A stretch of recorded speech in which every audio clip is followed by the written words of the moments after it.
Hello everyone and welcome to Diamonds of Craft where I make things. My name is Sarah. This is a collab video that I was invited to take part in by Enchantarium as they have a new BJD in collaboration with Logan Dolls. It is a Logan Dolls doll body and an Enchantarium face sculpt. If you want to get yourself one of these dolls, there is a pre-order link in the description.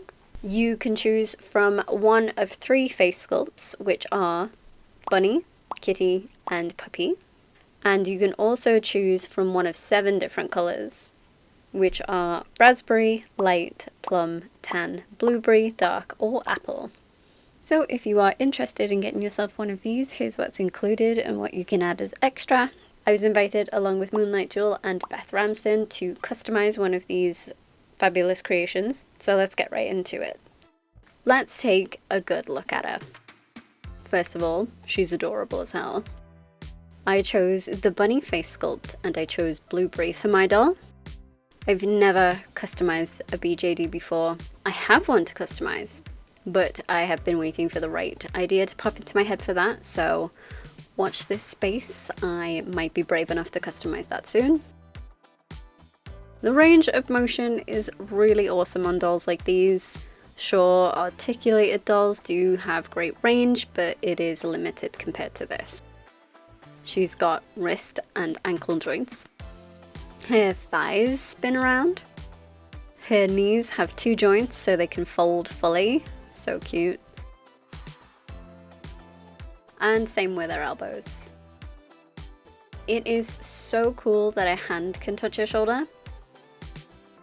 Her faceplate has a little lip on the bottom to help keep it in place. That's super cool. You just have to hook it back on and her face just goes straight back on. She came with a second pair of feet. Actually, this was the first pair of feet. I've just changed them out already. And many hands. There are so many hands and so many possibilities.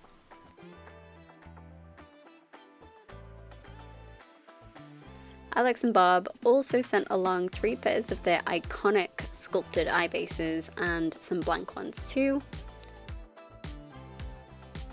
So that's my doll. Here's the idea. She's blue, as you can see. And rather than go with the obvious thematic choices like ice or water, I thought I wanted something a little different. She's a nice soft blue and I wanted to keep that light and ethereal kind of feeling. I thought about a sky theme with like clouds and stuff, but I was a little worried about her outfit on that one. I did also think about bioluminescence, but that was a bit too harsh for the vibe that I wanted. So I landed on bubbles in the end. The colours I was adamant on having was pale pink, yellow and blue, obviously. I saw some pictures of bubbles and they sort of encapsulated all the colours, which was perfect, so that's where I started. I drew a vague idea of what I wanted her hair to look like / what colour it should be, and since doing hair is one of the longer jobs for me, I'm going to start there. I usually stick the hair right onto the dolls because, well, who's gonna know? How are they gonna know? But I am going to be proper and make a wig cap. I have some old tights that I can use, and she looks a little like a scarecrow right now, but it works fine, I promise. I just cover that in a few layers of glue and painted a colour that will match the hair. I have had this yarn for ages. I knew I'd want to use it somewhere and it is perfect for this project. So now I just need to make some wefts and start the gluing process.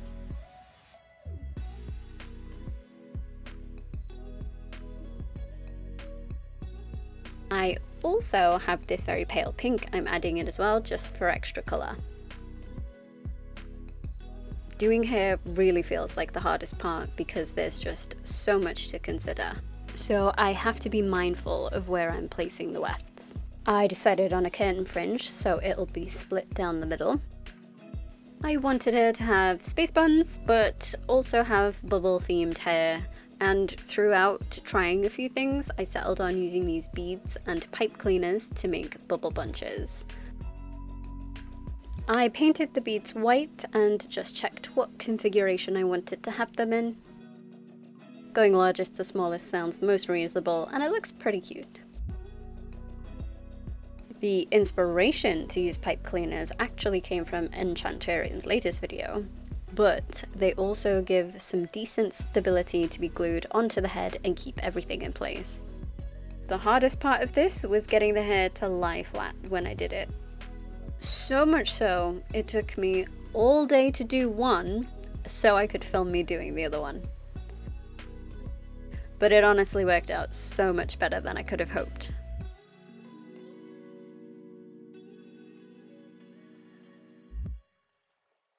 To achieve this award-winning look, I just slide the bead on and secure the hair around it with some white thread.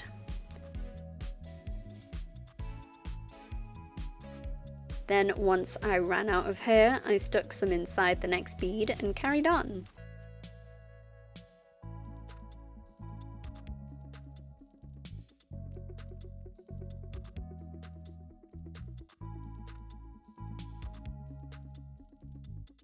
Looks super cute, I'm really happy with it.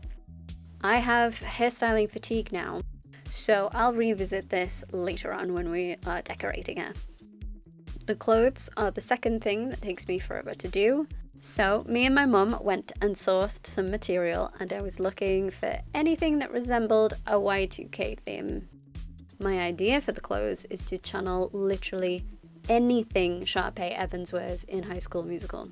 I found this shiny, stretchy silver material, some pink chiffon, and this gorgeous sequin fabric. Lemon Kitten also let me borrow this iridescent material too, and I was lucky enough to find these beads that literally look like bubbles. First things first, I'm making shiny cargo pants. Y2K was like futuristic-y and everything was shiny. So this fits in with what I'm hoping to do. I upscaled the cargo pants pattern from Moonlight Jewel. I measured how big these pants were supposed to be and sort of eyeballed the upscaling.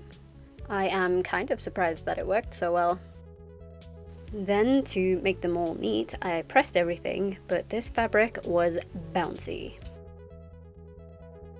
At this scale, I can be really detailed with the pants, top stitching, and actual pockets that work and all that. The pockets turned out slightly too big, but I don't think that's that much of a problem. I glued all the hems down first and ended up stitching over them later on. This would have been the most perfect time to use my sewing machine actually, but I'm afraid I've misplaced my presser foot in the move. I did pack it. It is here somewhere. In my head, I envisioned a sparkly tube top or a cold shoulder top. I know they're fairly easy to make in theory, but I did make a top pattern anyway, just to be sure, using cling film and masking tape. I added a generous seam allowance and actually ended up making the top out of one long piece of fabric instead. So yeah, it is actually really simple. I ran a little gather through the top of the top so it would give a little more shape. The sequin fabric does look very mermaidy, but I'm hoping that layering it on such a tiny space will hide that. I sewed wayward sequins onto the place that the fabric couldn't reach, and I love how it turned out.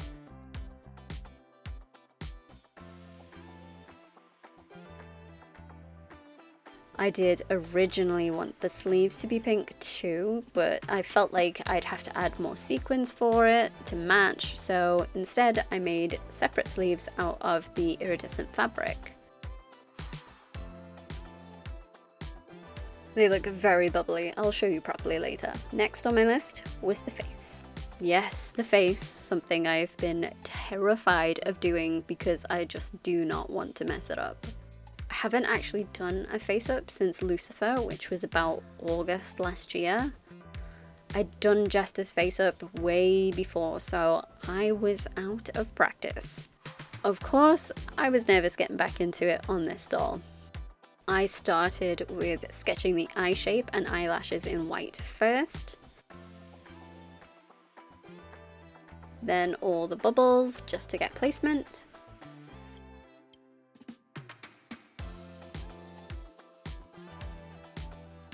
The bubbles turned out to be a little more difficult than I'd hoped. And of course, adding pastels to the face was going to need a few layers too. I did want her makeup to be soft and pastel-like to match the delicate bubbles, so I was determined to make this work.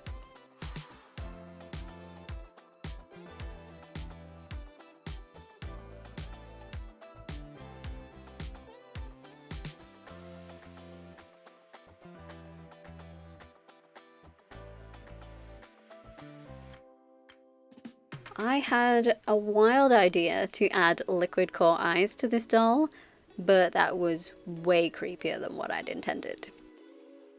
Cool though. And these first eyelashes are all wrong, but they do change very abruptly. I figured I'd just start with the eyes and basics before trying to add bubbles and decoration.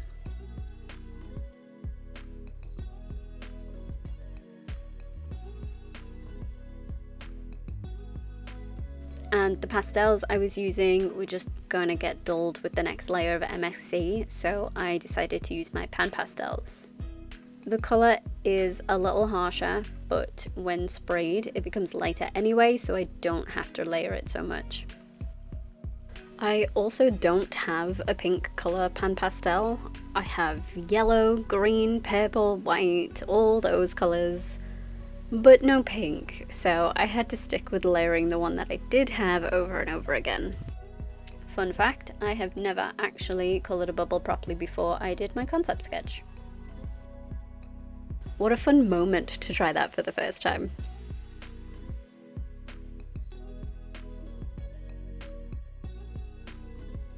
I give her some eyebrows and start getting more confident with the bubble situation.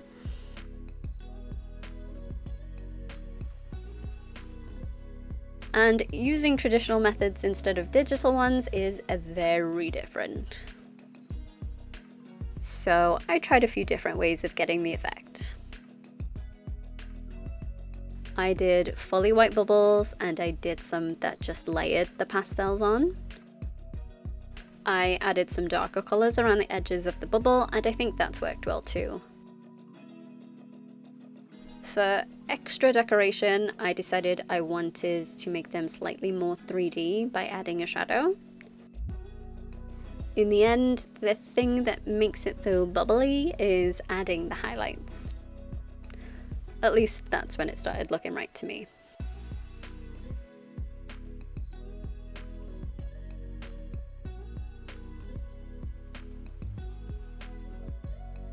She also needed one big bubble to rule them all. As her hair does cover most of them, I put that bad boy right up there. Spoiler, it's still mostly covered by their hair. But hey, it's actually been fun drawing these bubbles.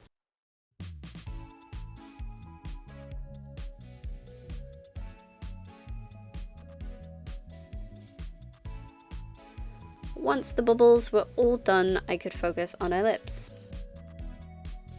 There was light lip with dark liner around this time too, right? Though that's not what I'm going for. They just need to be a lighter pink. Now for the eyes, I did try one of Enchantarium's fabulous sculpts. They're such a great idea. 3D printed eye bases. No more worrying about uneven and wonky eyes. And yet, here I am. They were gorgeous stars and hearts and I really wanted to use them, but I also wanted this doll's bubble theme to carry across in her eyes as well. I can't wait to use them in a future doll. In the meantime, I'm super happy that there were blank ones I could draw my own eyes onto and make them as wonky as I liked. In the sketch, I did think of having the irises as bubbles, though with her hair now being more of a softer and lighter colour, the whole doll was missing more pink parts. This is how we've ended up with pink eyes instead, and I really like them. I cover them in UV resin and they're ready. Off camera, I added lighter eyelashes over the sketch. I couldn't handle trying to film that ordeal, so apologies. But now it is time to see what she looks like with her eyes in. She's been so creepily eyeless for so long, it's gonna be weird.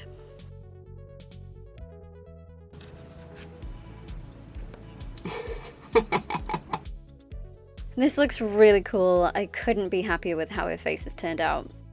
Now I can dress her. Her top is secured with some Velcro on the back. Her sleeves have elastic in the top.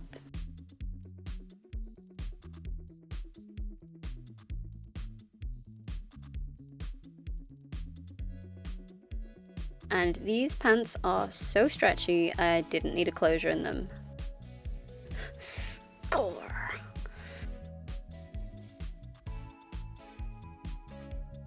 Now, shoes and accessories. Alex and Bob sent some wedge base STLs over, so I took that into Blender, inflated the heck out of them, and drew in some patterns.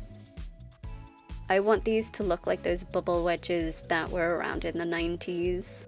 I had these, true fashion icon. We printed them on my Elegoo 3D printer and they are so cool. Just need to get them sanded and painted before I can assemble the sandal.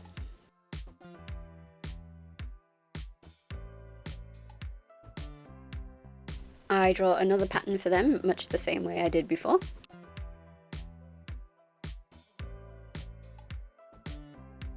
These pattern pieces are so cute. The back looks like a Brachiosaurus.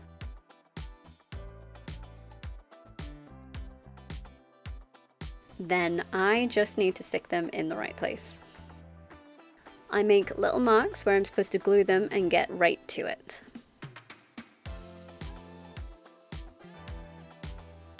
Since these are so small, I can't put Velcro on them to remain super authentic. Instead, they'll have to be glued, but that's fine. Once they are all in the right place, I can glue a sole on top to keep them all down.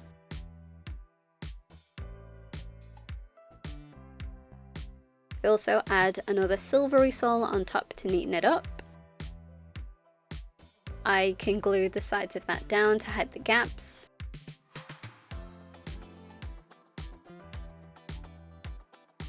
And I can't forget to add the little bubble parts to the back, so I just draw the shape and colour it in, then cover it with UV resin.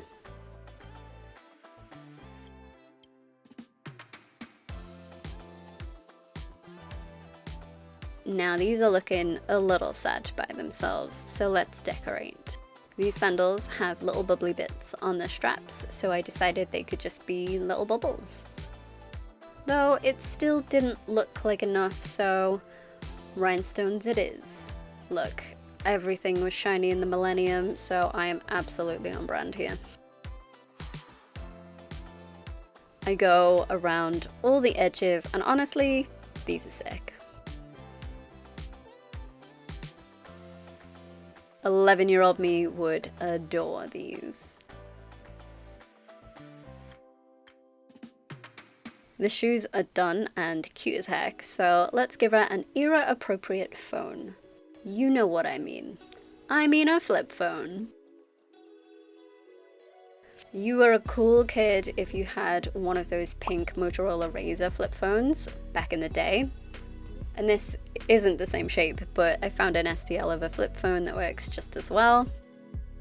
I paint it white because what was even cooler than having a flip phone was having a bedazzled flip phone.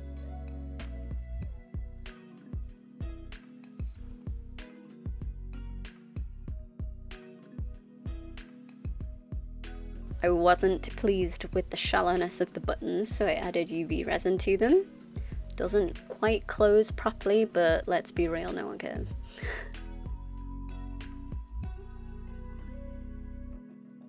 Then I add this little tassel charm to the side where I can't quite cut the wire down.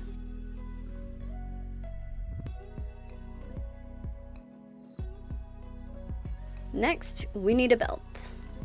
There's so many belts to choose from this era, but I'm going with the easiest one I can manage. Bedazzled and beautiful. I did originally want to make a silver scrunchie for her hair. The problem was, 1, it was hard, 2, it wouldn't go over the rest of her hair, / I was scared I'd mess it up. So instead I made one from the bubble beads and elastic. I saw a picture of a girl with like beads in her hair as an accessory, and since we haven't used the string beads much yet, I'm adding a string on both sides. Instead of a necklace, which would have had to be layered for real, I figured I'd use the small beads to create a halter. Tube top or halter top, as long as it's all covered in shiny, it's great, and this works super well as a neck decoration too. To decorate her pants more, I'm adding iridescent rhinestones to the pockets. She's got to have some chains on her pants too, can't go without those on some cargo pants. My friend gave me some extra cute colourful friendship bracelets, thinking I could use them for a project, and boy was she right. I took this one that had all the right colours and fashioned a little bracelet out of it. Last but not least, I made her a bag. Now, I did do this off camera because I made this an hour before we took the photos of her. I made a bubble charm because of course she needs a charm on her bag. It's a little longer than I'd have hoped because I was aiming for this kind of tiny shoulder bag with the big buckles on. Oh, I think this works just as well. And I added cute little bunny charms because her face sculpt is the bunny one.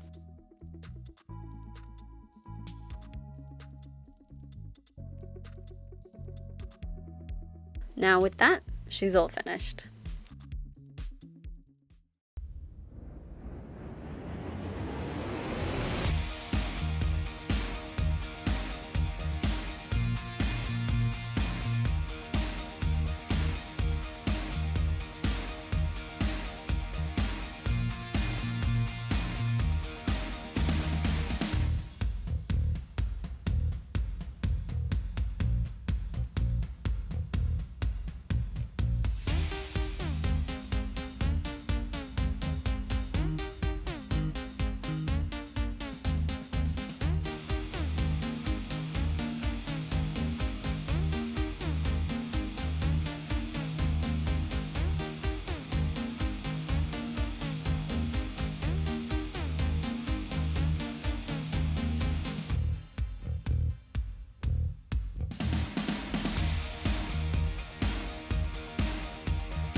And here she is, all finished.